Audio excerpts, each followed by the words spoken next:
요한복음 16장 25절에서 33절까지의 말씀입니다. 이것을 비유로 너희에게 일렀거니와 때가 이르면 다시는 비유로 너희에게 이르지 않고 아버지에 대한 것을 밝히 이르리라.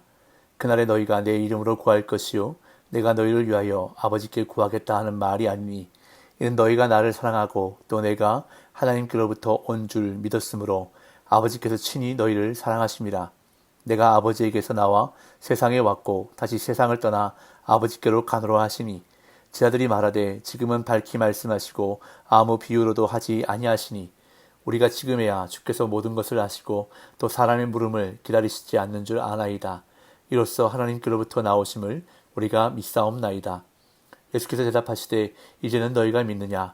보라 너희가 다 각각 제 곳으로 흩어지고 나를 혼자 둘 때가 오나니 벌써 왔도다. 그러나 내가 혼자 있는 것이 아니라 아버지께서 나와 함께 계시느니라. 이것을 너희에게 이르는 것은 너희로 내 안에서 평안을 누리게 하려 함이라. 세상에서는 너희가 환난을 당하나 담대하라. 내가 세상을 이기었노라. 아멘. 십자가를 지시기 전 사랑하는 제자들을 향한 마지막 가르침이 계속되는 가운데 오늘 본문은 이른바 예수님의 고별 설교의 마지막 부분입니다. 이제 17장은 예수님의 기도가 기록되고 있고 18장부터는 예수님의 고난이 본격적으로 시작되는 것을 볼 수 있습니다. 오늘 본문에서 예수님은 제자들이 하나님과 사랑의 관계를 맺음으로써 기도의 응답을 직접 받게 될 것을 약속하십니다.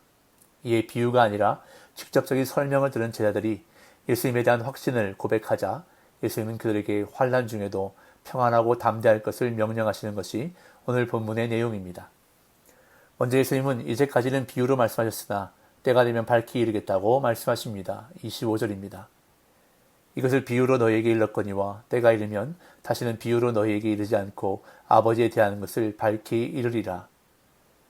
이 구절에서 예수님이 언급하신 때는 예수님의 부활과 승천 후에 약속하신 보혜사 성령님이 이 땅에 강림하신 이후의 때를 말하는 것으로 앞뒤의 문맥에서 말하고 있는 그날을 의미하는 말인데 그때에는 말씀의 비유가 필요 없을 것임을 말씀하십니다.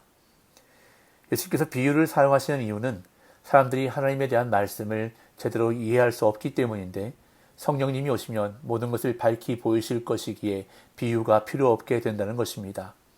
또한 그날의 특징 가운데 하나는 예수님이 더 이상 제자들을 위해 하나님께 일일이 구하지 아니하시고 제자들이 각자 예수님의 이름으로 하나님께 직접 구하게 되는 것입니다. 26절, 27절. 그날에 너희가 내 이름으로 구할 것이요 내가 너희를 위하여 아버지께 구하겠다 하는 말이 아니니 이는 너희가 나를 사랑하고 또 내가 하나님께로부터 온 줄 믿었으므로 아버지께서 친히 너희를 사랑하심이라. 예수님은 제자들이 당신의 이름으로 아버지께 구하는 것을 받을 수 있다는 말씀을 한 번 더 강조하십니다. 그때가 되면 제자들은 예수님의 이름으로 즉 예수님의 뜻대로 아버지께 직접 구할 것이라 말씀하시는데 그만큼 제자들은 하나님 아버지와 친밀한 관계에 들어갈 것입니다. 무엇보다 하나님 아버지께서 친히 제자들을 사랑하시는데 제자들이 예수님을 사랑했고 예수님이 하나님께로부터 오신 분임을 믿었기 때문입니다.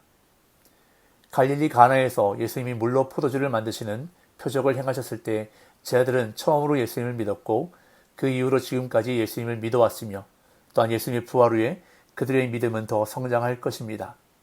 예수님은 당신을 사랑하는 사람은 당신의 말씀을 지키고 하나님 아버지께서도 그를 사랑하실 것이라 14장에서 말씀하셨는데 제자들이 바로 그런 사람들입니다. 그렇다고 사랑의 주도권이 사람에게 있는 것은 아닙니다. 하나님이 먼저 세상을 사랑하셨다고 하나님이 먼저 우리를 사랑하셨다고 성경은 말씀하고 있습니다. 이어 예수님은 당신이 아버지에게서 나와 세상에 오셨고 다시 세상을 떠나 아버지께로 가심을 말씀하십니다. 28절. 내가 아버지에게서 나와 세상에 왔고 다시 세상을 떠나 아버지께로 가노라 하시니. 예수님은 하나님 아버지께서 세상에 보내신 분이십니다. 이제 그 사명을 다 마치시고 다시 하늘나라로 돌아가실 것을 제자들에게 밝히 설명하시는데 이 핵심적인 설명으로 인해 제자들이 궁금하게 여기는 모든 것이 다 해결되고 그들이 예수님을 향한 믿음을 고백하게 되는 것을 이어지는 구절에서 볼 수 있습니다. 그런데 여기에서 강조되고 있는 것은 예수님이 모든 것을 주장하고 계시다는 사실입니다. 예수님이 스스로의 결정에 의해 이 세상에 오셔서 십자가를 지시고 다시 아버지께로 가시는 것이라는 사실이 강조되고 있다는 것입니다. 또한 이 선언 속에는 구속을 위한 예수님의 성육신과 십자가와 부활과 승천으로 연결되는 완전한 순종의 모습이 모두 포함되어 있습니다. 그러자 예수님의 말씀을 들은 제자들은 이제는 비유로 말씀하시지 않고 밝히 분명히 말씀하신다고 말합니다. 29절 30절. 제자들이 말하되 지금은 밝히 말씀하시고 아무 비유로도 하지 아니하시니 우리가 지금에야 주께서 모든 것을 아시고 또 사람의 물음을 기다리시지 않는 줄 아나이다. 이로써 하나님께로부터 나오심을 우리가 믿사옵나이다. 확신과 의지에 찬 예수님의 선언에 제자들 역시 확신을 갖게 되는데 제자들은 예수님이 비유로 말씀하시지 않으시고 직접 말씀하신 덕분에 믿음의 고백을 드리게 됩니다. 첫 번째 고백은 예수님이 모든 것을 아신다라는 고백인데 예수님이 모든 것을 아시는 분이시기에 그분의 말씀과 행동을 전적으로 믿는다는 고백인 것입니다. 이어 두 번째 고백은 예수님은 사람의 물음을 기다리시지 않는다라는 고백인데 이것은 예수님이 제자들의 물음에 대한 답과 그들의 필요를 다 아시기에 이미 그 모든 것을 준비해 놓고 기다리시는 우주의 주관자이심을 인정하는 고백이기도 합니다. 그런 다음 세 번째 고백은 첫째와 둘째 고백의 결론으로 예수님이 하나님이 보내신 그분의 아들이라는 고백입니다. 예수님의 신성을 믿게 하는 것이 요한복음의 기록 목적인데 제자들이 지금 예수님의 신성을 고백함으로 온전한 믿음을 고백하게 된 것입니다.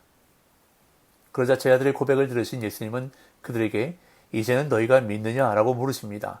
31절 32절. 예수께서 대답하시되 이제는 너희가 믿느냐 보라 너희가 다 각각 제 곳으로 흩어지고 나를 혼자 둘 때가 오나니 벌써 왔도다. 그러나 내가 혼자 있는 것이 아니라 아버지께서 나와 함께 계시느니라. 여기서 이제는 너희가 믿느냐라고 번역된 문장은 직설법으로 번역될 수도 있는데 그래 이제는 너희가 믿는구나 라고 해석할 수 있습니다. 어떻게 번역하든 예수님은 제자들의 고백을 문자 그대로 받아들이고 계시는데 그럼에도 불구하고 예수님은 제자들에게 도전의 말씀을 이어서 주십니다. 이제는 너희가 믿느냐? 보라 너희가 다 각각 제 곳으로 흩어지고 나를 혼자 둘 때가 오나니 벌써 왔도다. 예수님은 앞으로 자신에게 일어날 수 있는 여러 가지 일을 미리 말씀해 주시고 동시에 제자들을 위해 준비해 놓으신 하나님의 계획도 말씀해 주십니다. 때가 오나니라는 표현은 가까운 미래를 가리키는 말인데 예수님은 앞으로 벌어질 여러 가지 일을 생각하면서 말씀하시는 것입니다. 그러면서도 벌써 왔도다라는 표현을 사용하심으로써 그 모든 일을 이미 일어난 사건으로 말씀하시는데 이 표현은 앞으로 다가올 일들을 모두 알고 계시는 주님만이 사용하실 수 있는 표현이며 가룟 유다가 이미 예수님을 잡으러 오는 무리들과 함께 오고 있음을 생생하게 느끼게 해주는 표현입니다. 또한 예수님은 모든 제자들의 흩어짐에 대해 예언하시는데 결국 이 예언은 모든 제자에게 그대로 실현되었습니다.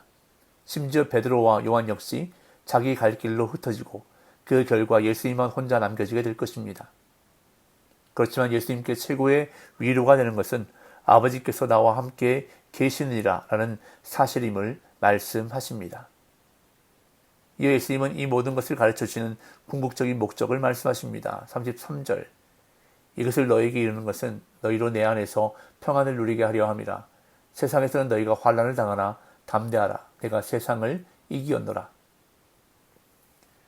예수님이 이 모든 것을 가르쳐주시는 궁극적인 목적은 제자들에게 평안을 주시라는 것이었습니다. 예수님이 마지막으로 제자들을 가르치시는 다락방 설교는 근심하지 말라는 말씀으로 시작해서 평안으로 끝맺으시는데 이 평안은 객관적인 평안과 주관적인 평안 모두를 말하는 것입니다. 제자들이 평안을 누릴 수 있는 것은 삶이 편안해서가 아니라 예수님 안에 있기 때문입니다. 그리스도를 적대시한 세상에서 그리스도의 제자로 살아가는 한 환난을 피할 수 없습니다. 그러나 환난 중에도 그리스도 안에서 평안을 누려야 할 뿐만 아니라 담대해야 하는 이유는 예수님이 세상을 이기셨듯이 제자들도 세상을 이길 것이기 때문입니다. 그렇기에 그리스도인에게 환난은 낙심할 이유가 되지 않는다는 것을 본문은 말씀해주고 있습니다. 특별히 세상에서 환난을 당할 때 이 사실이 중요합니다.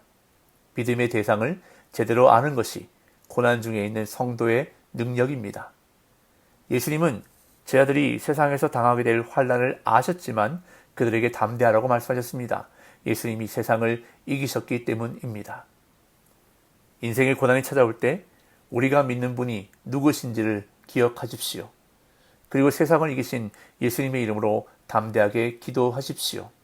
그럴 때에 우리를 사랑하시는 아버지 하나님께서 말씀으로 역사하시고 그리스도 안에서 세상이 알 수 없는 평강을 누리게 하실 것입니다. 오늘도 그런 평강이 저와 여러분들 삶에 함께 하시기를 예수님의 이름으로 축복합니다.